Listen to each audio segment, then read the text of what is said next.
Shalom, shalom. It's your favorite Aki, still on a mission to be fit by 50. Just leaving the gym this morning. And as I was working out this morning, what was dropped in my ruach, my spirit, was about self-sabotage. When I really look down at things, like, the only person capable of stopping me is me. Now, there may be other influences in my life. There may be people who hate or try to put distractions or obstacles out there, but truly the only one that can stop me is me. There's a saying that says, my biggest enemy is my inner me. So you got to really refine how you talk to yourself and how you see yourself, because you are the one that's going to benefit from a healthier version of yourself.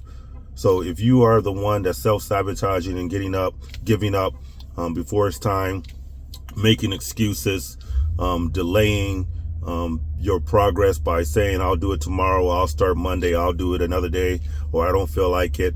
Those are all self-sabotaging devices. So you got to get into a point where your discipline overrides your self-sabotage, and your inner talk really motivates you to be the highest version of yourself. So because when it comes down to it, we all we got. You all you got. There, like I said, there may be other people in your corner, but there's some people that's waiting for you to fail. There's some that, are counting on you not to fail. So, but the bottom line is that is you that has the power to control that. So you got to get to a point where you can overcome self. A lot of people have haters in their life, and believe me, I got a fair share of them myself. But truly, the haters can't do anything but watch. So if they're going to watch, have them enjoy the show. And a lot of people would distance themselves from haters. So imagine this. You have haters around you, and you decide, you know what? Y'all are not in line with where I want to go in my future. Y'all keep talking down to me, telling me what I can't do, and you giving me all this negative energy. You're low-key hating on me because you're trying to compete with me. You're looking at what I got and, versus what you got. And you decide to remove yourself from that environment. You decide, like, okay, I'm no longer going to hang out with this certain group of individuals because they're no good for me. And you retreat to a place of isolation. And all you have is your self-thoughts that are likely 9-10 times worse than what they were saying to you. Is what you say to yourself. Oh man, you so stupid. I can't believe I did that. Man, I can't win for losing. Man, I can never get it right. So you retreated from all the external haters, and you got in the room by yourself, and you realize the hate is still there. And you're still not making progress because you're self-sabotaging yourself. You're not giving yourself an opportunity to just be average before you become good to transition to great. In order to be great at something, you got to tolerate being bad at something. It says when you're going to master something, it takes 10,000 hours in order for you to really master and become a subject matter expert. But there are a lot of people are judging themselves in the first 40 hours, first 40 minutes, and first 40 seconds. And they wonder why they can't accomplish their goals, and they think it's all external. But in reality, it's internal. I was reading in Sirach Ecclesiasticus, and this is a book that I wish I would have read a lot earlier in life. But it was talking about the Most High Abba Yahuwah. It say he has no need for sinners. It says when you are tempted, do not say that you are tempted of him, because he does not have a need for sinners.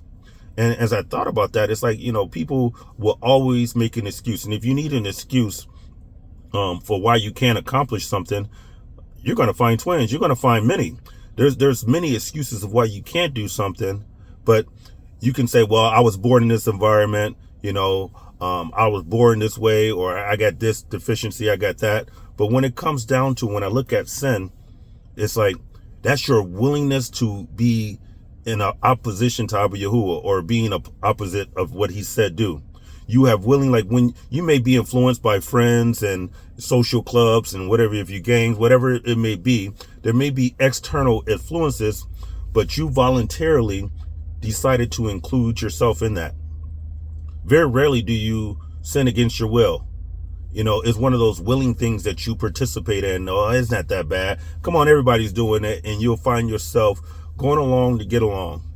But in scripture, it talks about the way to destruction is broad and the way to life is narrow.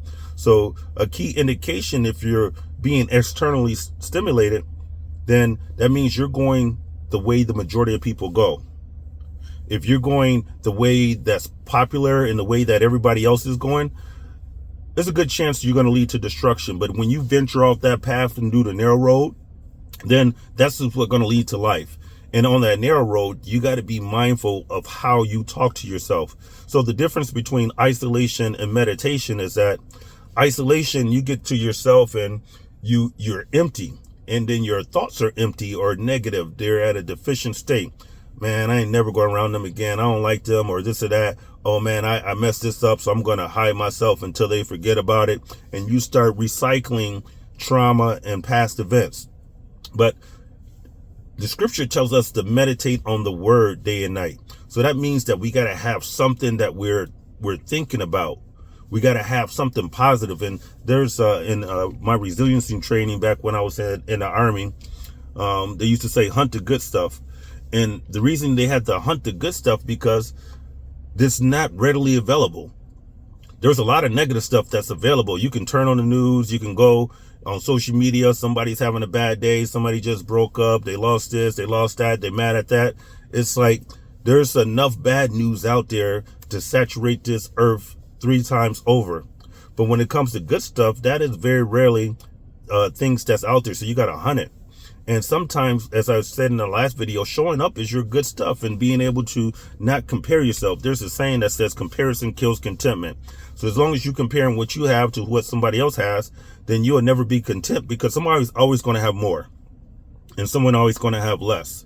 So you got to be content with who you are and get to a point where you don't self-sabotage yourself and that you start producing fruit, because that's the key mark of growth, is producing fruit.